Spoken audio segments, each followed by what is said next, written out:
1949. In October of 1999, thousands of people picnicked on the shores of man-made Lake Jindabyne to celebrate the 50th birthday of an Australian monument, the Snowy Mountains scheme. Upstream, imposing and empty, stood the machinery these workers had made.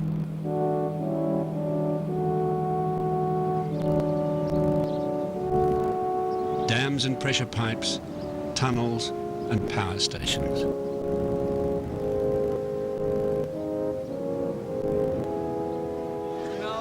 The makers of the Snowy came from across the globe. They lived, sometimes died, at little places like Guthiga or Kenny's Knob, while their families awaited news in Italy, Brazil, Norway, Ireland. And whether they were diamond drillers or jumbo fitters, they served an improbable plan to tame a continent.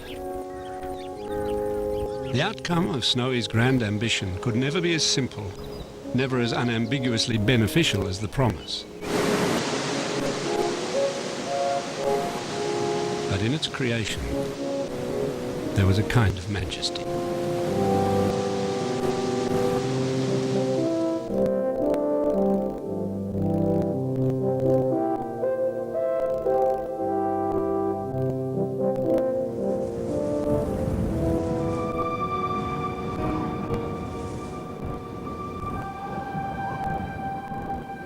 Australia is the world's driest inhabited landmass.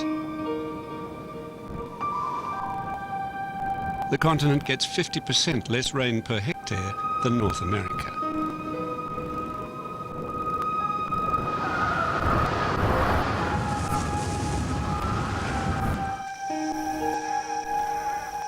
Since settlement, dry spells have imposed special hardship on the bush.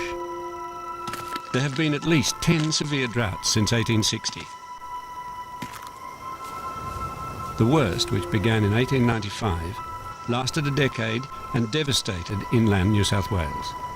50 million sheep and 40% of all cattle perished. Settlers dreamed of a technological solution, imagining a day when engineering would be capable of damming mountain rivers and diverting every drop. Very little work had been done in this regard in other overseas projects because there aren't too many places like Australia where we have only relatively small rivers and we have to make the maximum use of the water that's in them.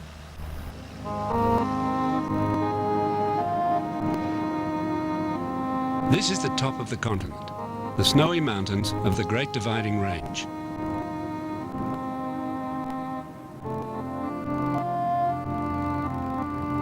Some of the runoff here goes westward into two long river systems, the Murrumbidgee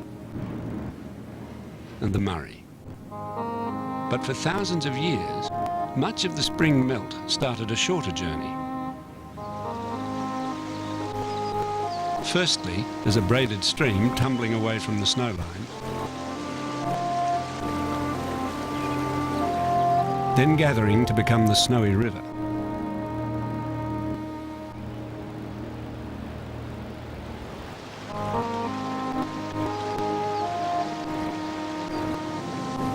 The Snowy was a mountain river.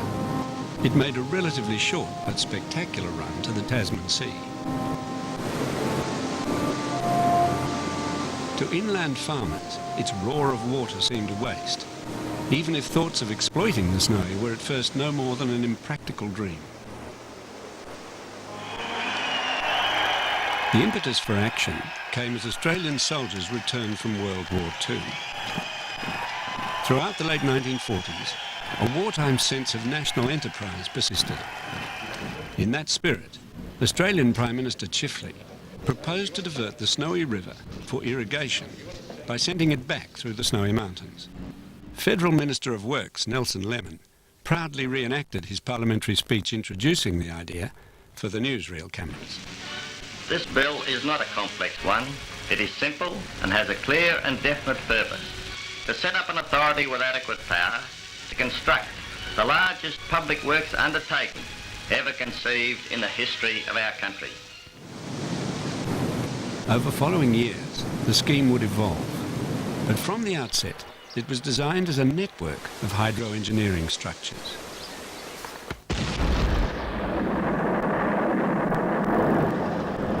Its core was to be in the middle of the dividing range, where bulldozers would amass earth and rock to a height of 116 metres. The waters which backed up behind the earth core dam at Eucumbene would form a man-made lake holding some 4,800 gigalitres of water. This central storage would then be connected to 15 other dams, 7 power stations, 145 kilometres of tunnels, 80 kilometres of aqueducts, dozens of surge tanks, spillways and pressure pipes.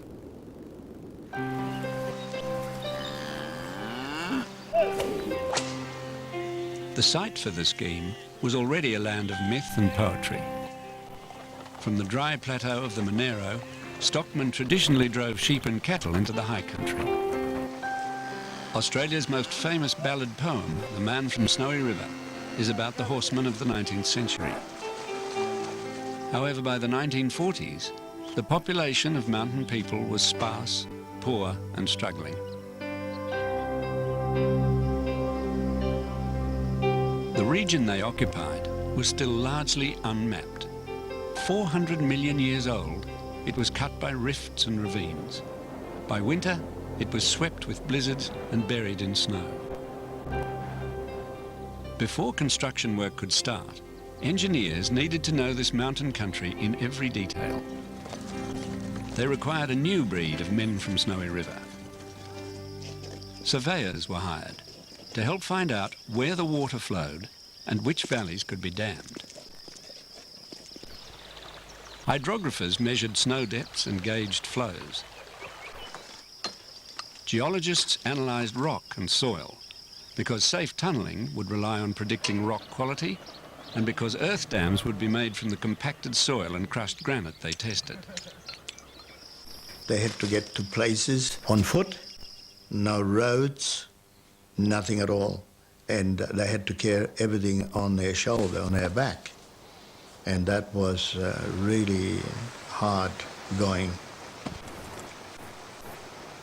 The new pioneers were often specialists escaping from war-torn Europe.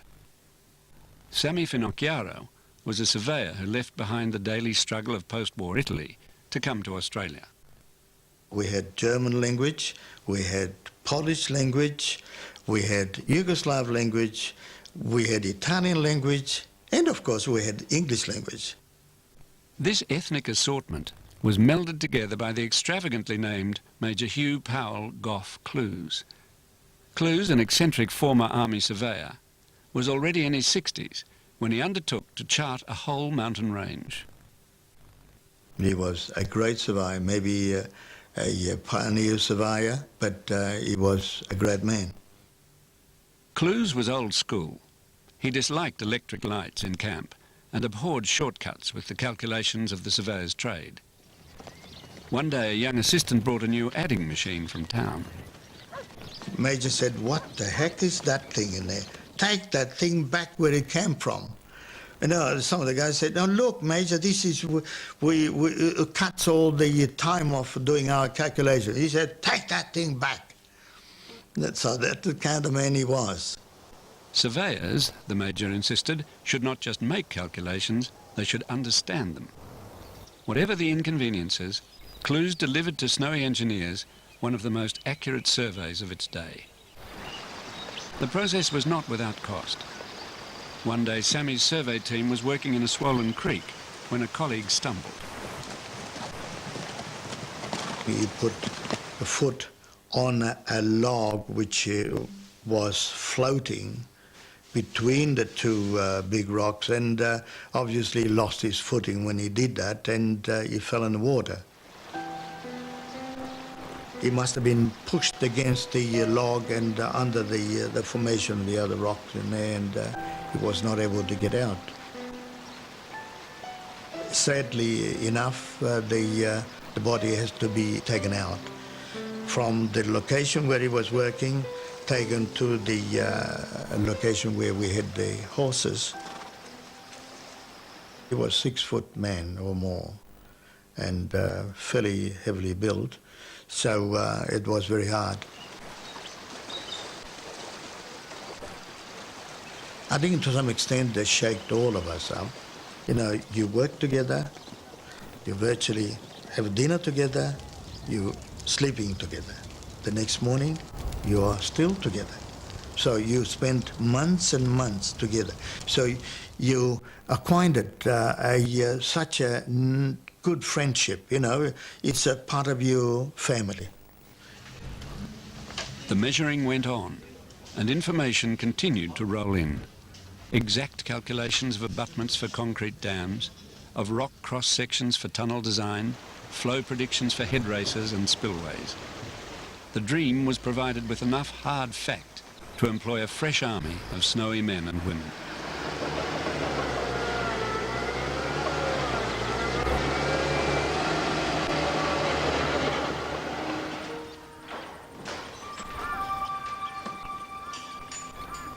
Preparation was made for an influx of humanity. People arriving into a world they could barely imagine.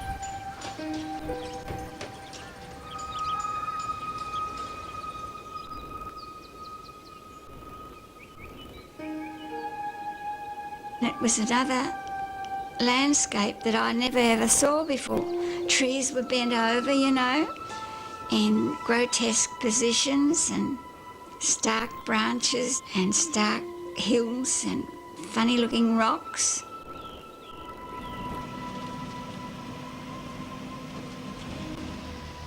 Workers knew Australia as a hot, dry place. Now they found themselves travelling icy roads to remote camps.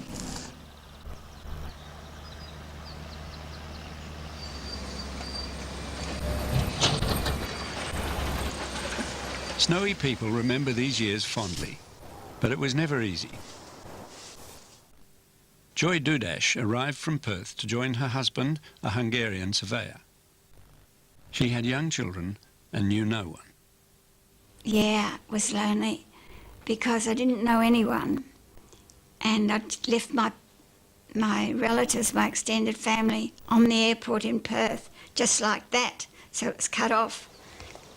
And I know that every night I watched the sun go over the mountains and go down. It was glorious. It used to throw a pink light on the mountains this side.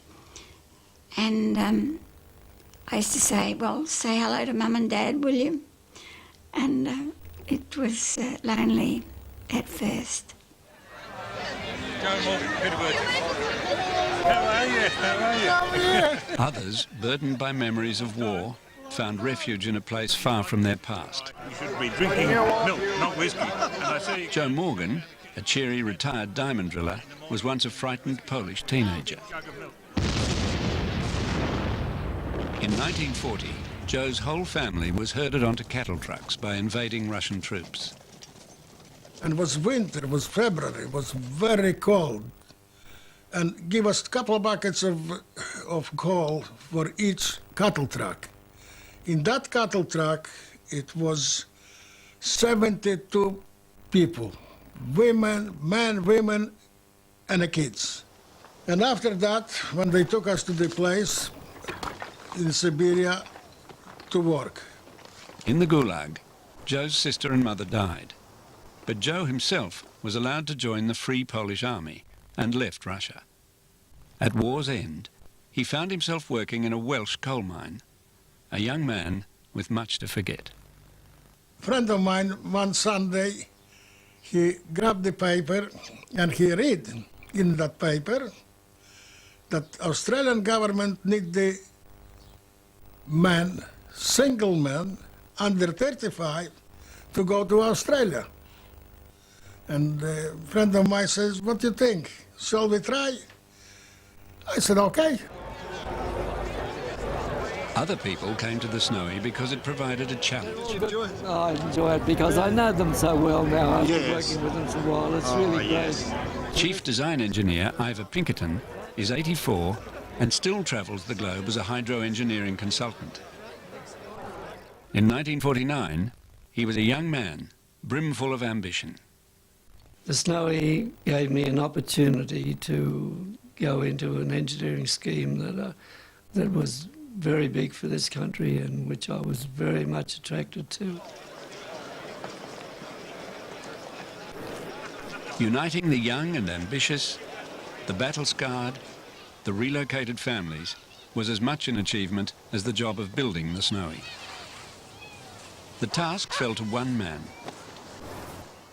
Commissioner William Hudson was a career engineer with a distinguished record. He was already 53 when he took the job, but felt young enough to make the Snowy his life's work. He exuded a passion for the project and expected it of others. I think he probably gave me a job there because I was so enthusiastic about it.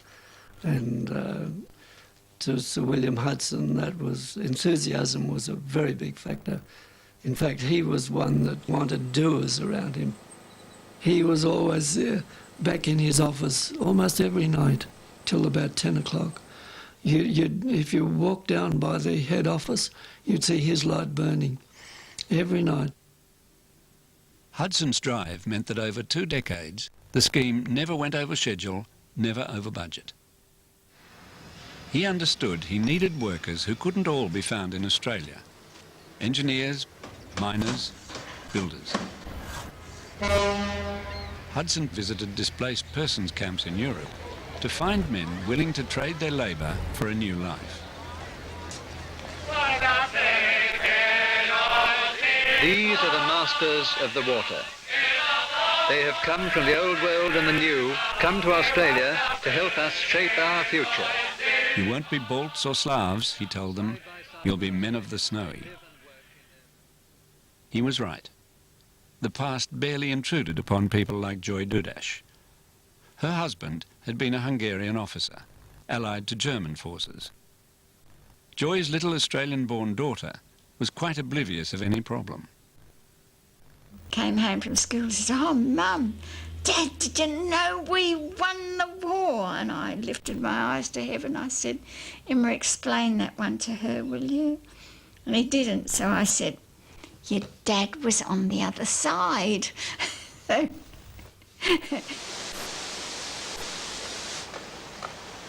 man on the right is Frank Gibbs, an Englishman who in wartime built models of dams for the famous Dam Busters raid, helping the British Air Force bomb German installations on the Ruhr. At Snowy headquarters, Frank Gibbs was building models again, this time with Italian assistance and sometimes for German engineers.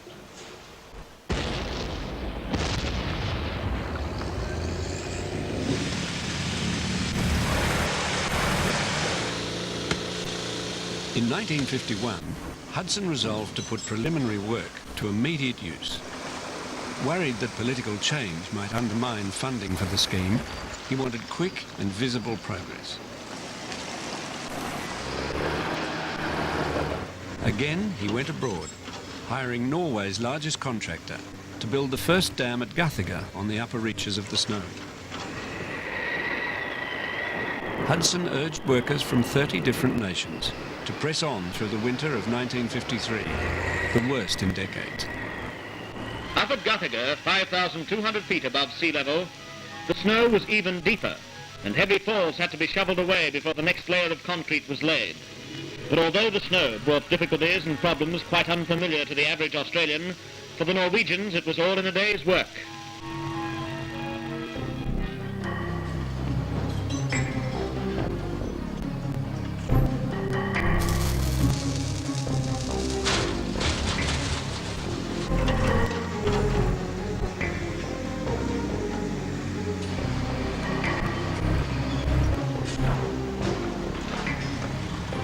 Before long, Hudson had results to show off. We owe our film record of the Snowy to a public relations film unit he set up to cement public support. He encouraged Australians to tour work sites, by bus and in convoys of private cars. Your lunch will be served cafeteria style in the snowy staff dining rooms. This is the most convenient time to collect your tickets for the tour, so please have them ready as you enter the servery. This intense public relations effort transformed the Snowy from a construction site into a national icon. Meanwhile, exploratory work went on, testing rock and soil, road building through snow, mud and rain. Joe Morgan, the Polish refugee, found a job as a diamond driller. Drillers hauled and manhandled equipment across mountain passes.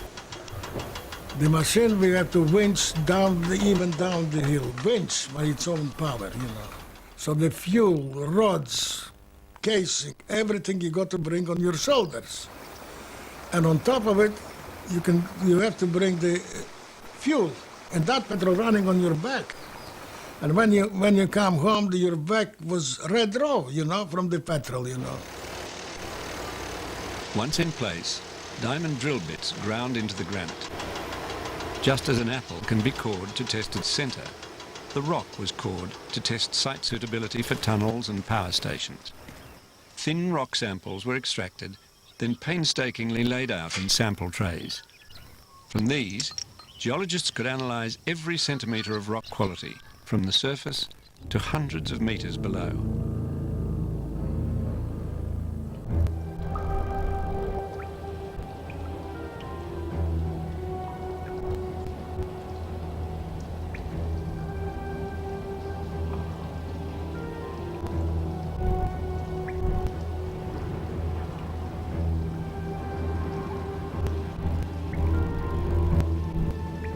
This tunnel is now only used to gain access to a main water tunnel further inside a mountain. But the moody, subterranean environment gives a sense of a world which was home to men who built nearly 150 kilometres of tunnel here.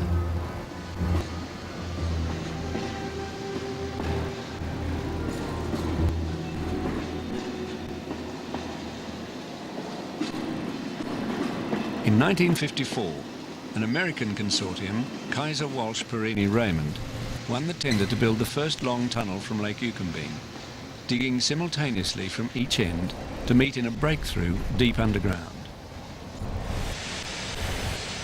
Kaiser's brought with them the latest methods, round-the-clock tunnelling using a 3-level drilling rig known as a jumbo.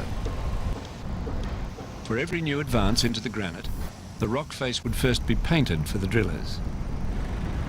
Then, the jumbo would roll forward, and a team of drillers each take a mark, racing one another to finish their individual drill hole of around 4 metres.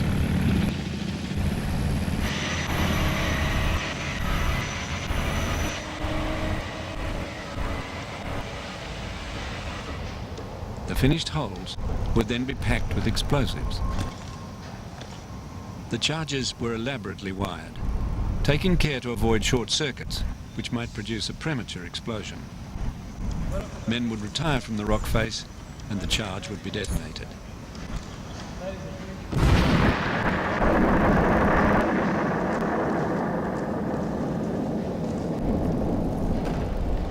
Afterwards, supervisors checked the walls and ceiling for the telltale hollow noise of unsound rock.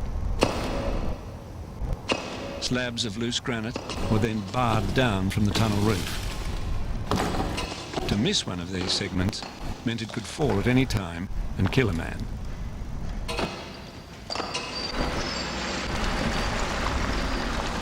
Next, the muckers came in, diggers filling rail cars with fallen debris and taking it back out. The cycle went on, day and night.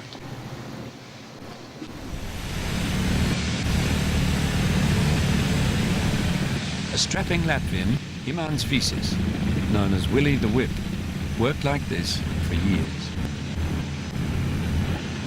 And when you have 12 big machines working, it's very noisy. The blast only takes 5 seconds. You know, so it's boom, boom, boom, boom, boom, and that's it.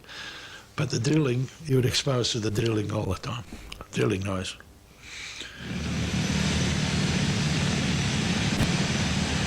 Tunnels were dark, wet and incredibly noisy. Men wore no breathing apparatus, no hearing protection.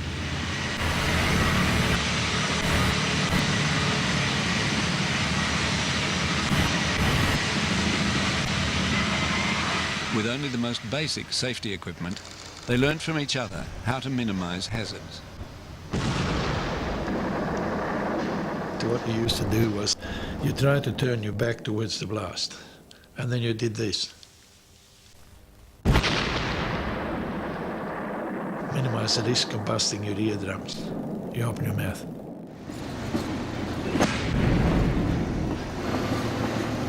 Tunnel contractors had a simple philosophy. Time was money. Tunnellers were paid bonuses to keep up the pace. The sooner the men got back to the face after blasting, the faster the tunnel progressed. At times, this meant going back into tunnels with dust at 1,000 times the level now considered safe. Mine are so tough, aren't they? Usually what a lot of them used to do is just get a rag, wet it and wrap it across their mouth and try to minimize the inhalation of dust. So if a man has worked 10 years in tunnel, he is suffering silicosis. That means your lungs are clogged up by dust.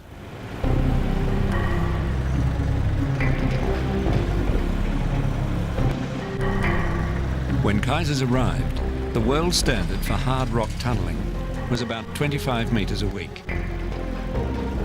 The company took that to 100 metres a week, then 110 metres, then a world record 148 metres. Australian contractors joined the race, and the world mark went to 165 metres, a six-fold increase in a decade.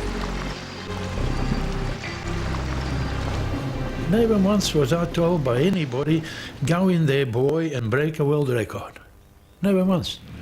But if we were going for a world record and there was a mechanical breakdown and we didn't achieve it, we felt cheated. So we try to better ourselves every day.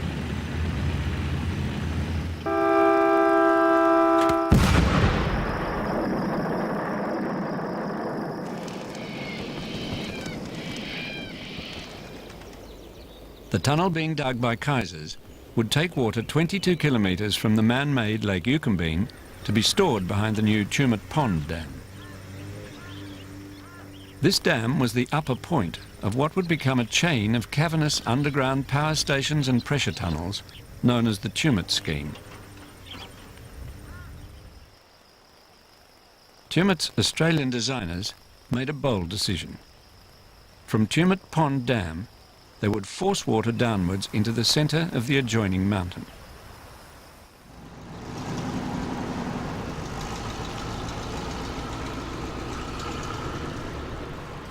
A concrete-lined tunnel was excavated to take water under high pressure. Twin shafts would then deliver water to an underground hydroelectric plant, lodged 360 metres beneath the surface. Few underground power stations had been built anywhere in the world, and nothing of this size.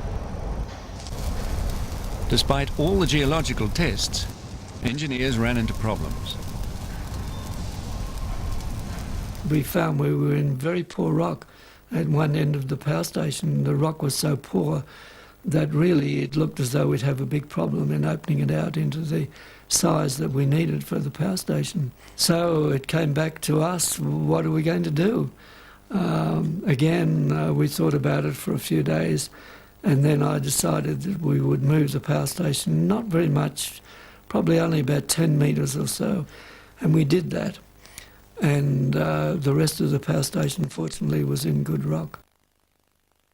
Work on two separate Tumut underground stations went ahead, each being hollowed out like underground cathedrals from the roof down.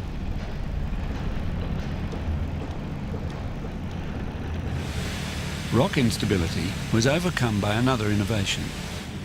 To save costs on lining tunnels, Snowy engineers had pioneered new rock bolting techniques.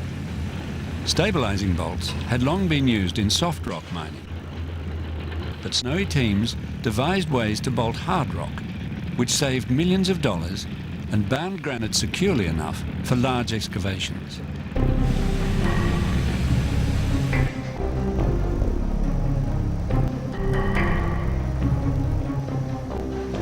When all the blasting and mucking out was finally done, men clambered to assemble the innards of a power station. Spiral casings were installed to guide pressurized water past turbine blades. Generators were carefully installed and high voltage cabling connected.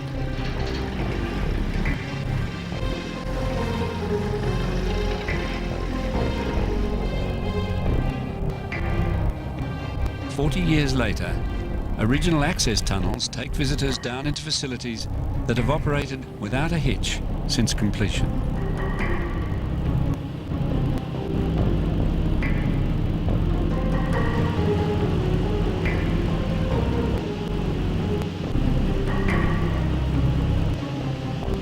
These are still remarkable places. Tumut 1 station, as well as being a functioning power complex, is a perfectly preserved specimen of 1950s industrial architecture.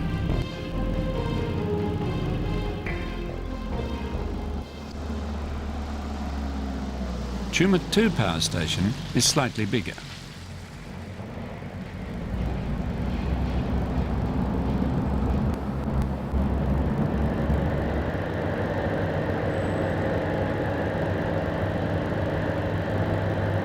Ivor Pinkerton and his designers left granite facings exposed to retain the essence of a site which is 240 metres below the surface of the mountain.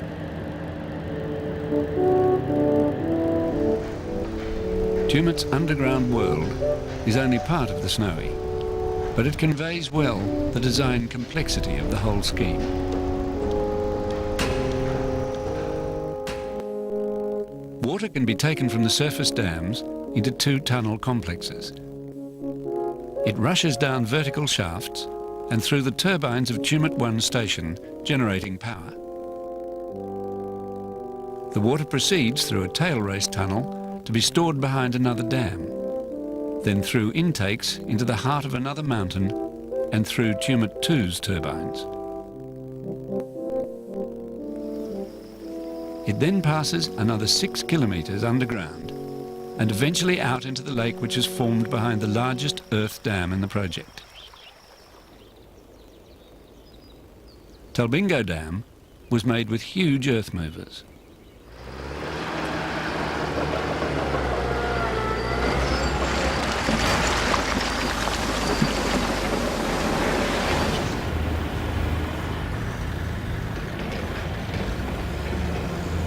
The guidelines on the dam abutment indicate where an earth core was to be shaped from layers of compacted dirt, packed so it would be impervious to water. The outer part of the dam is crushed rock, which holds the core in shape with the strength of an artificial mountain. In all, this dam contains 14 million cubic metres of earth and rock.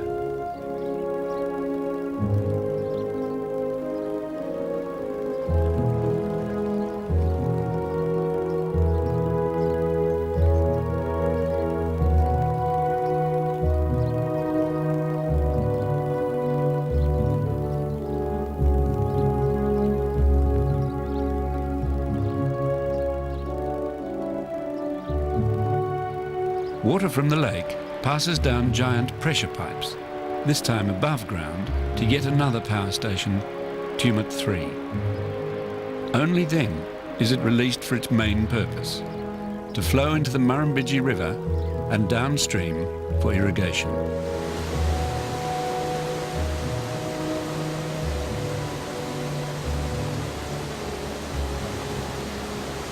When the Snowy scheme is ended, I'll go back, I know, back to the Snowy Mountain. My rambling mind is sure to go. For all the celebrations, the world records and engineering breakthroughs, there was a cost. Ulick O'Boyle is a songwriter of the Snowy, but he was once a first aid officer who wondered at the risks men took. the tracks back to Happy Jack's, this lonely travelling. The Tornapools, which shifted loads of earth for construction, were dubbed widowmakers, after their nasty habit of jackknifing and crushing drivers. Bulldozers, too, could be deadly on high ground. Well, I used to watch this guy, you know. A Norwegian guy, his name was Olaf. He used to come in for coffee into the first aid post. And I used to watch him, and he'd be, you know, pushing this stuff, and then he'd be tipping you. The whole big G9, you know, bulldozer would be tipping up. I'm saying, Olaf, for Christ's sake, you know. I couldn't see myself climbing down 400 feet and picking up a mangled corpse out of a bulldozer in case he had just tipped that once too far, you know. But he never did. He used to come in and have coffee and explain to me all about balance and how it was all a question of feel, and he'd never do that, you know, no problem, you know. Well, a year later, when he was working on Gingerbine Dam, he'd gone down, you know, done his stuff and gone down, and it had got out of control. It had turned over, it had flipped, and he died a week later, you know. Yeah, Olaf, Norwegian guy. This was a man's world. Men worked hard, and because the job was tough, stuck together. The best part I liked about it was the mateship. It didn't matter what nationality you were, you got on well. No one in the tunnel asked you, where do you come from? The code of mateship was all the stronger because it operated in a hazardous environment, above and below the surface.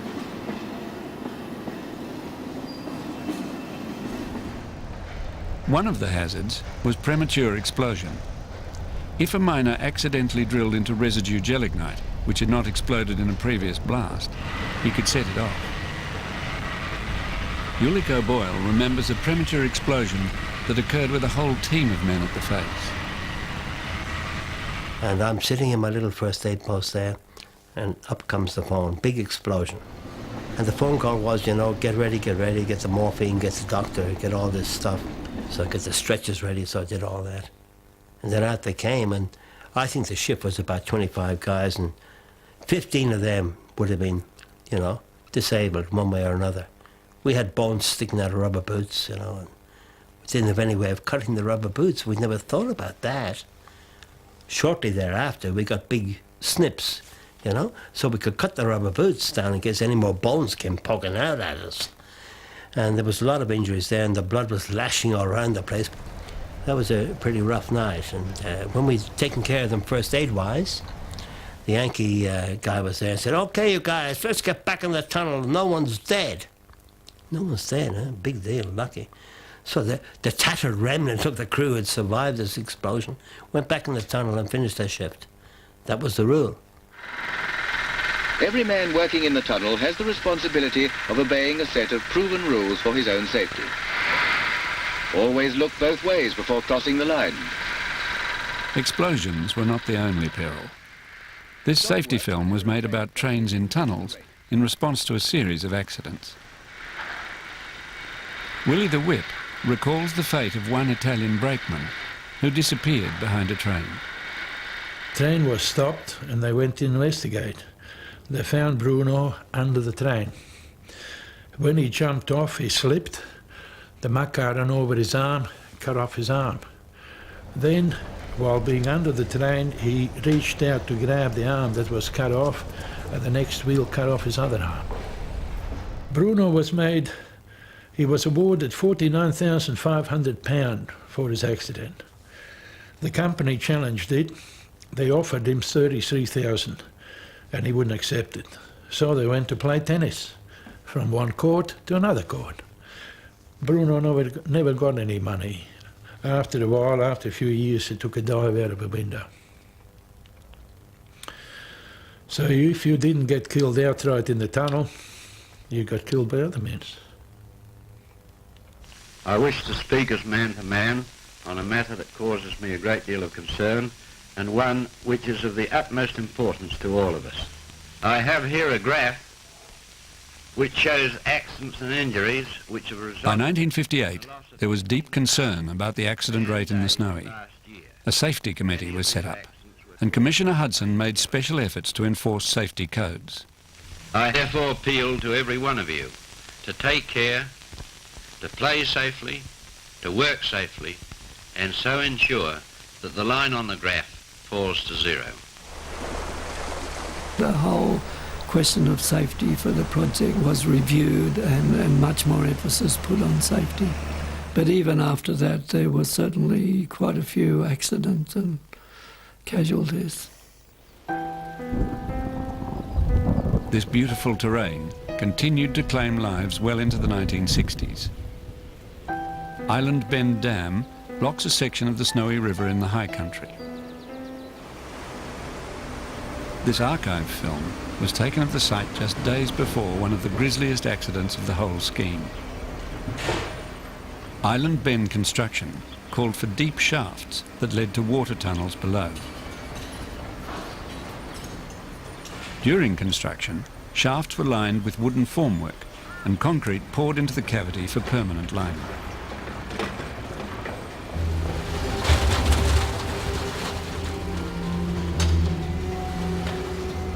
In 1963, on the morning before the Christmas break, workers were making the last pour before the holiday when something went wrong. Doug Nye was an electrician working in the shaft at the time. They had a lighting problem down there and they said we want the electrician to go down. So I jumped in the bucket and went down the shaft, and obviously I must have got the lights going for them, and hopped in the bucket, and just as I approached the surface, that's when all hell broke loose. A blockage below had left concrete backing up in the feeder pipes until they burst. I got hit when I was standing in the bucket, and then immediately to me that put me in danger of being thrown out of the bucket, because the bucket banged off the walls a few times, bounced off the walls, and the fellows down below, it turns out I was one of the lucky ones, because the fellows down below didn't cop it so sweet because they copped the pipes and the wet concrete. Doug had fractured his skull, but further down an avalanche of wet cement buried 2 men alive, whilst another was buried to his waist in quick-setting cement. Rescue workers could not free the trapped man before the concrete set, and although attempts were made to amputate his legs, the man died of shock. Word travelled quickly. Joy Dudash was living at Island Bend and recalls a hush fell over Snowy camps that Christmas. It was horrifying to know that he was down there and nobody could get him out, because it was quick-setting cement and it was fallen down on him.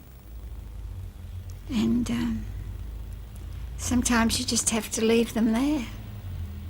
And I still feel sad about it.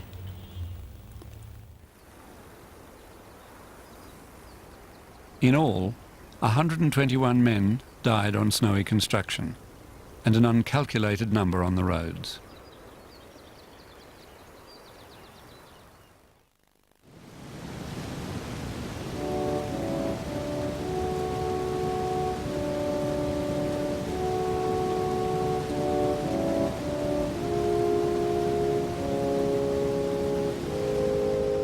In 1969, the Snowy scheme was recognised by the American Society of Civil Engineers as one of the 7 engineering marvels of the world.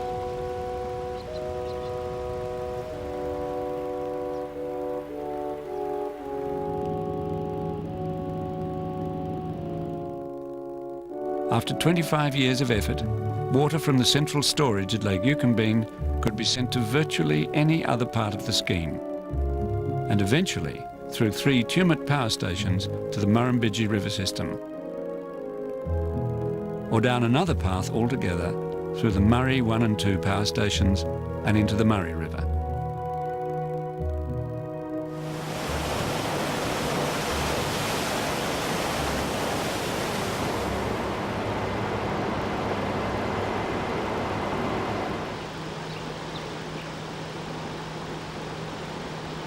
All of it is controlled from here, the Snowy's central facility, where the click of a computer mouse can divert billions of litres from one area to another. We had a comms problem at Jindabyne Hill. Have you lost any comms up there? Well, I wasn't so much planning on running another Murray tube.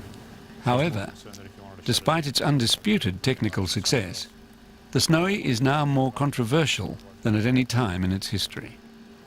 It was the creation of an era when planners dreamt of big engineering fixes to big problems.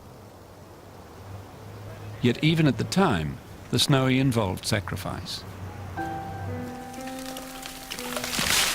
2 mountain towns were shifted because they were about to be flooded.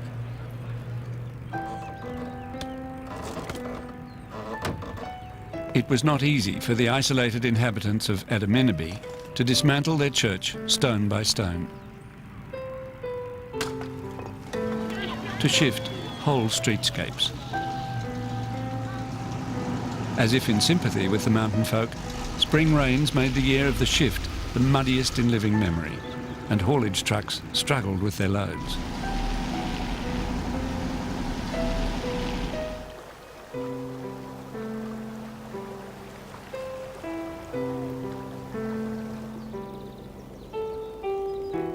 Other sacrifices took longer to surface.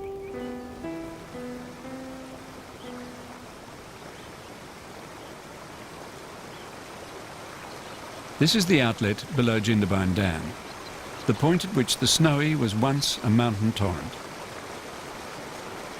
Only 1% of the original flow at this point is now released.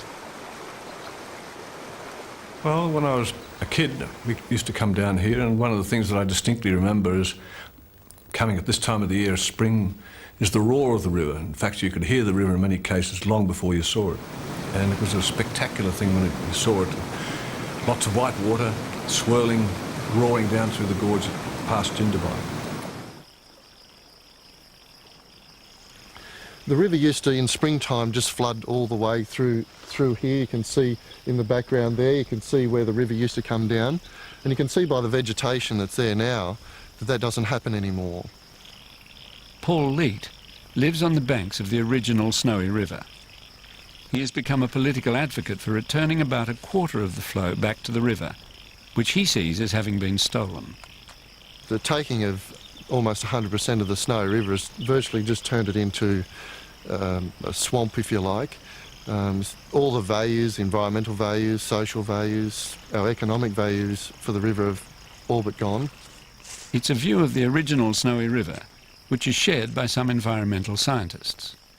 It's a very sad mess, I'm afraid, that in part it's not being a montane river anymore of large amounts of white water, big long pools.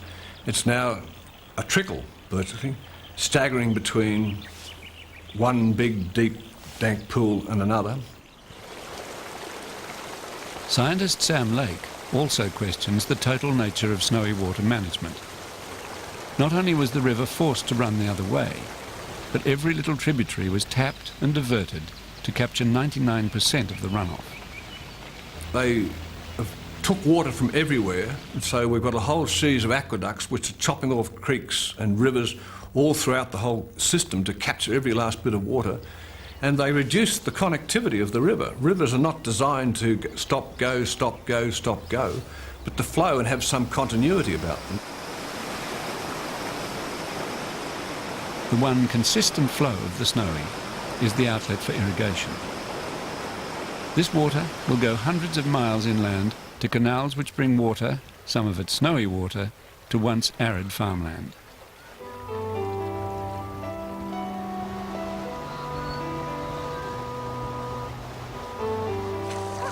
Inland New South Wales has become the nation's breadbasket and rice bowl. Planted in the spring within wet paddies, rice is 10 times more profitable to grow than wheat. These fields are thirsty, but under the hot Australian sun, they produce the world's highest per hectare rice yields. Ian Douglas is a rice grower and an advocate for irrigators. I think we need to realise that irrigation farm businesses have been built up over 30, 40, 50 years. And to just simply say we will take the water off the irrigators and we will let it run down the river, you need to examine what that really does mean. A battle now rages between communities east and west of the mountains. Yes, I think that's rather a pity over many years that irrigators, rice growers are seen as the greedy rapers and pillagers of the land. We are certainly not. I mean, I would just argue immediately that we are the wealth creators of the country, and I think that that's very easily proven with our $700 million rice industry, our regions that rely very heavily on irrigation, etc. The irrigators have got the lot, let's face it. They've had all their Murray River, all their Murrumbidgee River, all the Snowy River, and to say that we can't even have an environmental flow back in our river is just total greed. It's just nonsense. In the middle of this increasingly bitter debate is the authority which runs the scheme. We have two national icons, the Snowy Mountain scheme, and it certainly is a national icon, both for engineering and social reasons, and we have the Snowy River. And so there are two competing icons, and it's ironic that, like everything else to do with water, there is a tug of war between the two icons and between where is the appropriate place for the water to go. To resolve the tussle over water volumes would not end all problems. In Australia, salt dissolved in underground water tables often rises into topsoil, making it barren.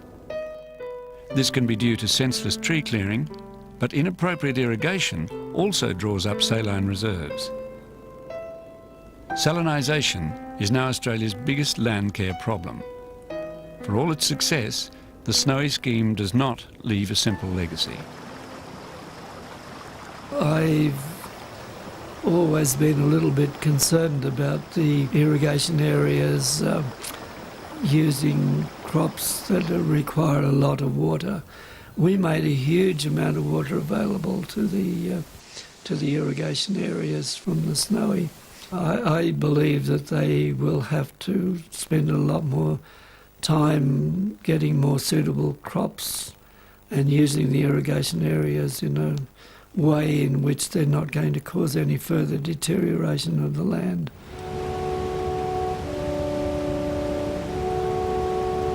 The Snowy's ecological legacy is complex and was largely unforeseen, but so too, perhaps, was the scheme's greatest success.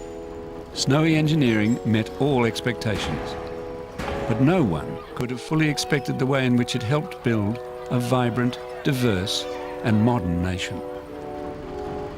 Workers built concrete dams and tunnels.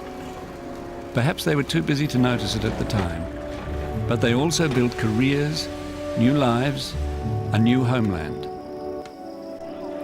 And in some cases, where men had come displaced and destroyed by a world war, they were able to rebuild themselves. You're busy all the time. Sort of you don't think, you think about the job, you know what I mean. I don't know if anybody else feels different way, but that's what I feel. Oh yes. I like the job, believe me. It makes me very proud to have been associated with it. It's what I wanted in engineering and what I visualised when I went to work with Snowy, and it was great seeing it become a reality. I'll never forget it. It was wonderful. It was hard, there was sorrow, but everything costs something. It is no achievement of any individual. It's an achievement of a lot of men. A lot of men put in a lot of effort. I'm proud of the miners I work with. I'm proud of the engineers that I had the pleasure to work for. They're all great men. We had that in mind that we were part of that scheme. One day this project or scheme would be completed, and we can say to anyone we were part of that.